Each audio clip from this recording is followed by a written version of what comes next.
Now, Dr. Jung, many of us who have read a great deal of your work, of course, are aware of the fact that in your early work, you were, to some degree, at least in association with Dr.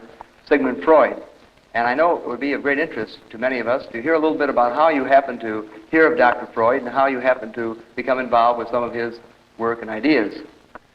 Well, as a matter of fact, it was in the year 1900, in December, soon after Freud's book about dream interpretation had come out, that I was asked by my chief, Professor Bleuler, to give a review of the book. I studied the book very attentively, and I didn't understand many things in it, which weren't clear at all to me. But from others parts, I got the impression that this man really knew what he was talking about. And I thought that this is certainly a masterpiece, full of future. Yeah. I had no idea then of ideas of my own. I was just it was just when I began my career as an assistant in the psychiatric clinic. And then I began with experimental psychology or psychopathology. I applied the experimental association method by Wundt, and the same that has been applied in the Krappelin's psychiatric clinic in Munich. And I had studied the results, and I had the idea one should go once more over it. So I made these association tests, and I found out that the important thing in them has been missed, because it is not interesting to see that there is a reaction, a certain reaction to a stimulus world. That is more or less uninteresting. But the interesting thing is why people could not react to certain stimulus worlds, or in an entirely inadequate way. And then I began to study these places in the experiment where the attention or the capability apparently of the test person began to waver or to disappear. And I found soon out that it is matter of intimate personal affairs people were thinking of, or which were in them, even if they momentarily did not think of them, when they were unconscious, with other words, that nevertheless an inhibition came from the unconscious and hindered the expression in speech. Yes. And then I, in examining all these cases as carefully as possible, I saw that it was matter of what Freud called repressions. Yes. I also saw what he meant by symbolization. In other words, from your word association studies, some of the things in the interpretation of dreams began to fall into place. Quite your own thinking. Right. And then I wrote a book about the psychology of dementia precox, it was called, now schizophrenia. Yes. And I sent the book to Freud and wrote to him about my association experiments and how they confirmed his theory thus far. Yes. And that is how it began, my friendship with Freud began. Yeah. Now, one of the, of course, very fundamental ideas in the original psychoanalytic theory was Freud's conception of the libido as sort of a broad psychic sexual energy. And when did you, of course, we all know that you began to feel that, that Dr. Freud might have had perhaps a little bit too much stress on sexuality in his theory. Now, when did you begin first feeling this? In other words, was this a sort of a feeling that you had almost from the beginning? Or as time went by, did you begin to feel this way? Well, you see, in the beginning, I had naturally certain prejudices against his conceptions. And after a while, I overcame them. could do that from owing to my biological training. Yes. And I could not deny the importance of the sexual instinct, you know. Yes. But later on, I saw that it was very one-sided. Because, you see, man is not only governed by the sex instinct, there are other instincts as well. For instance, in biology, you see, the nutritional instinct is just as important as the sex instinct. Also, in primitive societies, sexuality plays a role much smaller than food. Food is the all-important interest and desire. Yes. Sex, that is something I can have everywhere. They are not shy. But the food is difficult to obtain, you see? Yes, yes. And so it is the main interest. Yes. And then in other societies, for instance, in civilized societies, the power drive plays a much greater role than sex. Yes. For instance, there are many big businessmen who are impotent, even, Yes. because their whole energy is going into money making, Yes.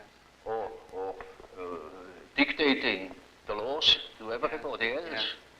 That's much more interesting than affairs of women.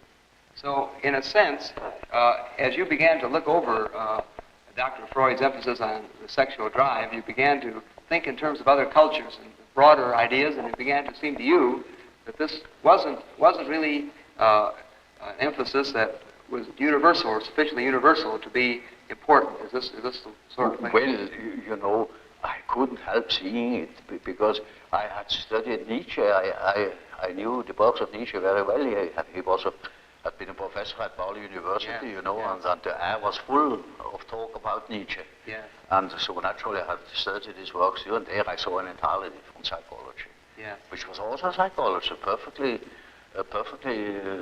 competent psychology, Yes. but all built upon the power drive. Yes. Do you think it's possible that Dr. Freud was either ignoring Nietzsche or had perhaps not wanted to be influenced by Nietzsche? You mean his personal Yes. motivation? Yes. Well, of course, it was a personal prejudice. You see, it happened to be his main point. You know, certain people are chiefly looking for this side, and other people to another side. Yes. So, you see, the inferior Dr. Adler, the younger, the weaker, naturally had a power complex. Yes. He wanted to be the successful man. Freud was a successful man. He was on top, and so he was interested only in pleasure, Yes. in the pleasure principle, Yes. while Adler was interested in the power drive. Yes, True enough. I see. In other words, you feel that it's sort of a function of his own personality to some degree. Yeah, it is quite natural. You see, Yes. it is one of the two ways how to deal with reality. Yes. Either you make reality an object of your pleasure, if you are powerful enough already, Yes. or you make it an object of your desire to grab it, Yes. Yes. or Now- to possess it. Yes. Now, of course, some observers have thought that perhaps the patients that Dr. Freud saw in Vienna of this period were often individuals who were repressed sexually. Oh, yes. And that perhaps that so many of the patients having been of this type, Yes. that this may have been one thing that sort of reinforced Dr. Yeah. Freud's ideas. In other words, in a sense that the Viennese society was a rather, quotes, repressed society.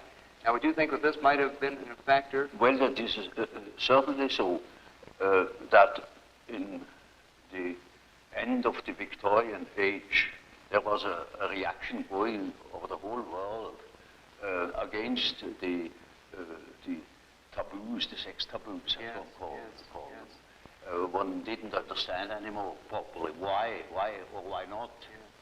And Freud belongs into that time, a sort of liberation of the mind of such taboos. Yes. So it's a reaction then against the sort of tight, inhibited Yes, yes. culture he was living in. Oh, yes. And you see, Freud in that way, or on that side, really belonged to the category of a Nietzschean mind. Yes. Nietzsche had liberated Europe from a great deal of such prejudices, but concerning the power drive Yes. Yes. and our illusions as to the motivations of our morality. Yes. It was a time critical of morality. Yes. And so then, in a sense, Dr. Freud was taking it in another direction and with equal amount of force. And then, moreover, you know, it is sex being the main instinct, the predominating instinct in a more or less safe society. Yes. Where the social conditions are more or less safe, there sexuality is apt to predominate. Yeah. Because people are taken care of, they have their positions, they have enough food, no Yeah. question of hunting and seeking food or something like that. Then it is quite probable that the patients you meet have more or less all a certain sexual complex. So this is, in a sense, then the drive in that particular society most likely to be inhibited. It is a sort of finesse almost when you find out that somebody has a power drive, you know, Yeah. and where sex only serves the purpose of power. For instance, a charming man, you know, all women think he's the real hero of all hearts. Yeah. He's a power devil. Yeah. Yeah. Like a Don Juan, you know. The woman is not his problem. His problem is how to dominate. Yeah. Yeah. This is indeed very interesting. You see? And so you see, in the second place, after sex comes the power drive. And even that is not the end. Yeah. Now, in the going sort of fundamentally through the development of Dr. Freud's theory, which of course was a sort of a significant factor in, as you say, in the development of many of your own early ideas. Dr. Freud, of course, talked a great deal about the unconscious. The unconscious is something which is really unconscious. And so you have no object, you see nothing. Yeah. No. You only can make inferences, you know. Yeah. And so we have to create a model Yeah. of this possible structure of the unconscious because we can't see it. Yeah. Now, you see, he came to the concept of the unconscious, chiefly on the basis of the same experience I had made in the association experiment, namely that people reacted. They said things, they did things without knowing that they did it or said it. Yes. And this is something you can observe experimentally in the association experiment, where people cannot remember afterwards what they did or what they said in the moment where a stimulus word hits the complex. Yes. With the reproduction, in the so-called reproduction experiment, you go through the whole list, and you will see that the memory fails where there was a complex reaction. Yes. And that is the simple fact Freud has based his idea of the unconscious on, because that is kind of what you can see time and again, that people, for instance, make a mistake in speech, Yes. or that they say something which they didn't mean to say, Yes. that just make ridiculous mistakes, you know. There are no end of stories, you know about how people can betray themselves by saying something that they didn't mean to say at all, yet in the unconscious meant him to say that thing, just that thing. Yeah. For instance, when you want to express your sympathy at a funeral, you go to somebody to say, I congratulate you, you say, that's pretty painful, you know, but that happens, and it is true. Yeah. Now, this is something that goes parallel now with the whole school of the Salpêtrière in Paris. There was Pierre Janet, who has worked out that side of the unconscious reactions quite particularly. Yes.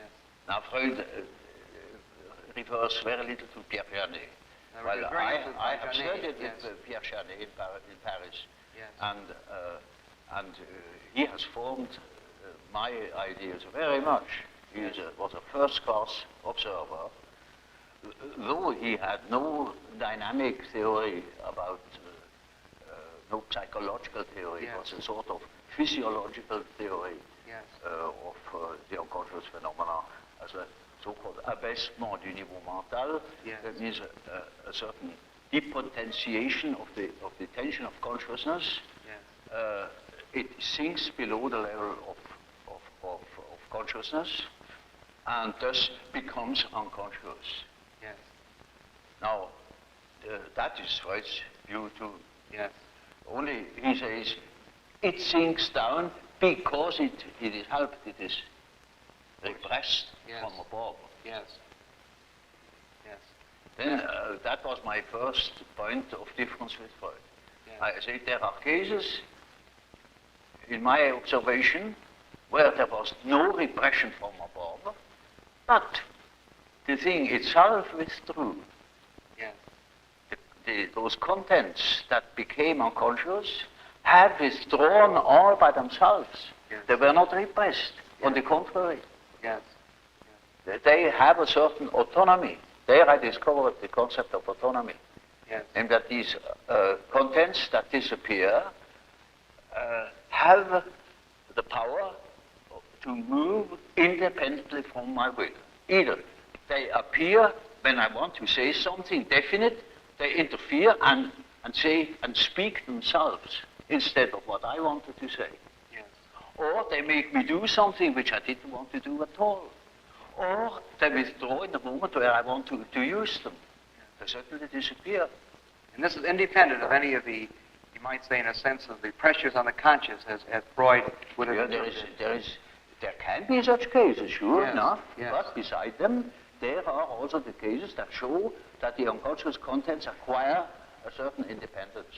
And all mental contents that have a certain feeling tone that is emotional, has the value of an emotion, of an affect, have the tendency to become autonomous. Yes. So you see, anybody in an emotion will say and do things which he cannot vouch for. Yes.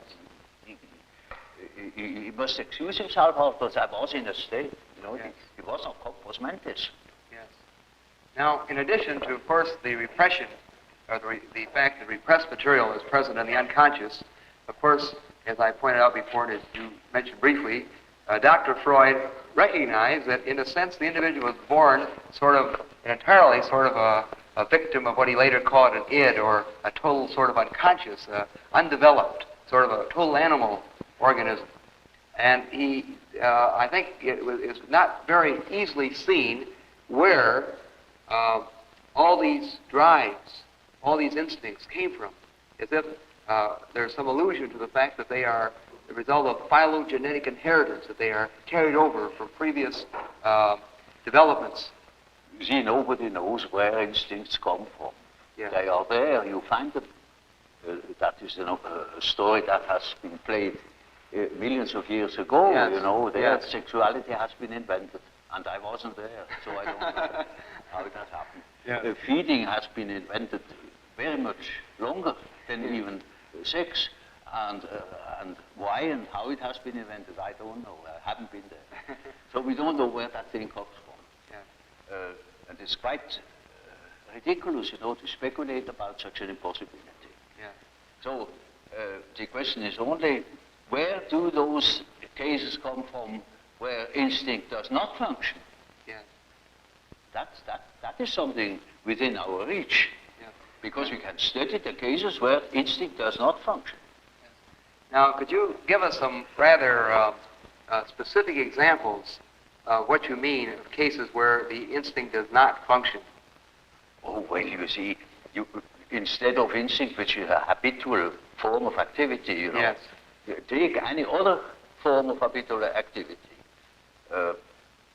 And once, suddenly, that thing doesn't function.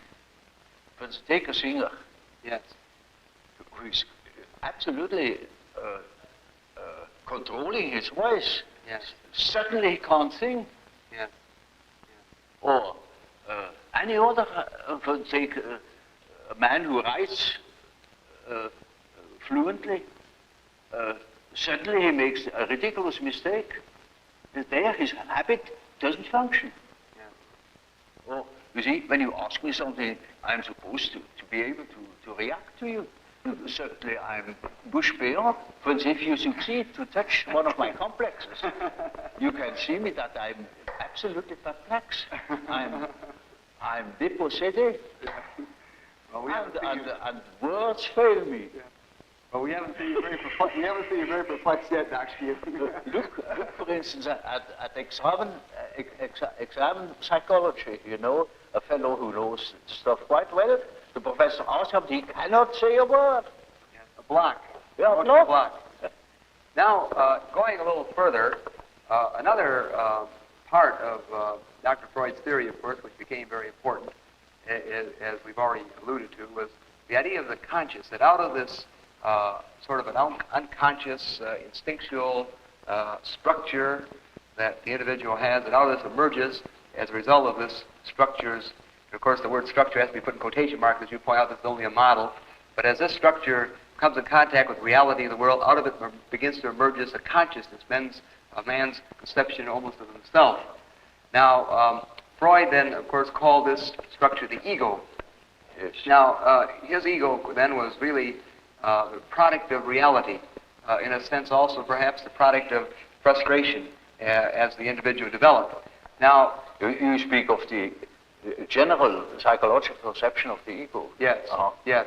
Now, in your work, of course, you also are interested in this conscious totality, in the total organism.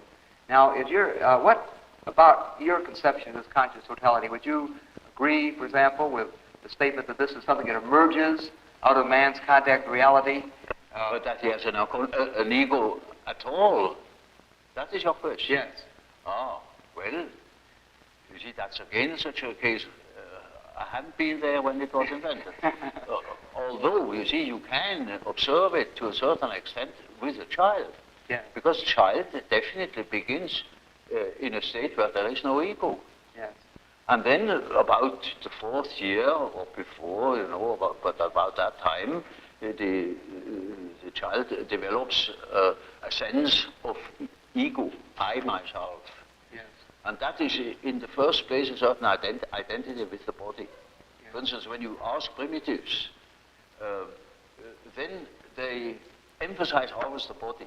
Yes. Or when, for instance, you ask now, who has brought this thing here?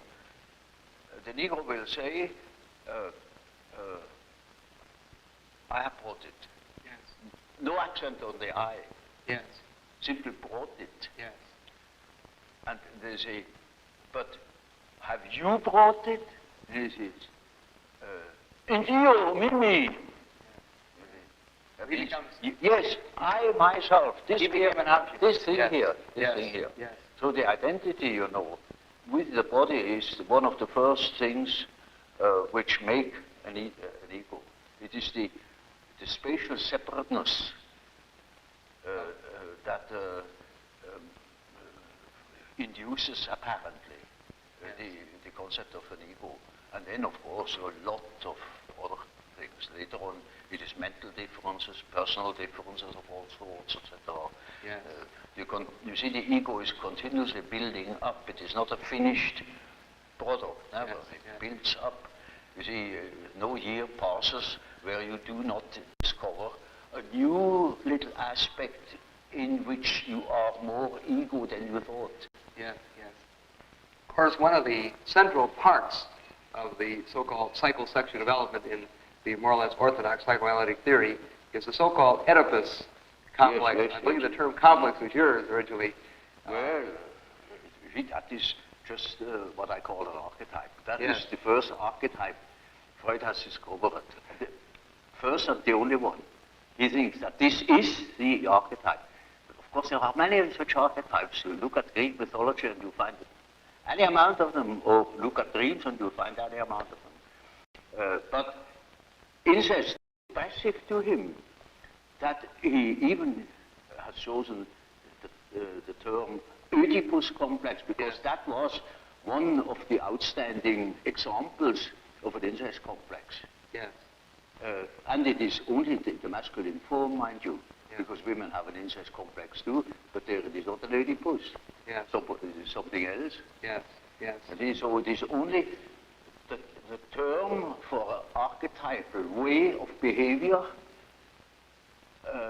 in case of a man. A man's relation, say, to his mother. It also means to the daughter, because whatever he was to the mother, he will be it to the daughter too. Yes. It can be this way or that way. Yes. It depends. So you look at, then you will accept, in other words, the Oedipus complex, but not as being the only important such influence. You will see this is just one of many fundamental, one of many influences. Many ways of behavior. Now you see, the Oedipus gives you an excellent example of the behavior of an archetype. Now you see, the archetype is a force, it has an autonomy. It can suddenly seize you. It is like a seizure. Yes. So, for instance, falling in love at first sight, that is such a case. You see, you have a certain image in yourself without knowing it of the woman, of the woman. Yes.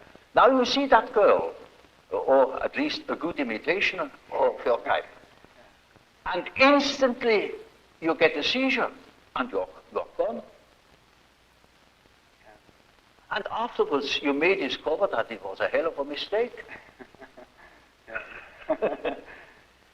Or you see, a man is quite capable, he's intelligent enough to see that that woman of his choice, as one says, not no choice, he has been captured. Yeah.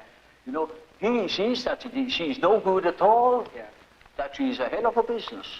And he tells me so, and he said, for God's sake, doctor, help me to get rid of that woman. He can't. He's like clay in her fingers. And that is the archetype.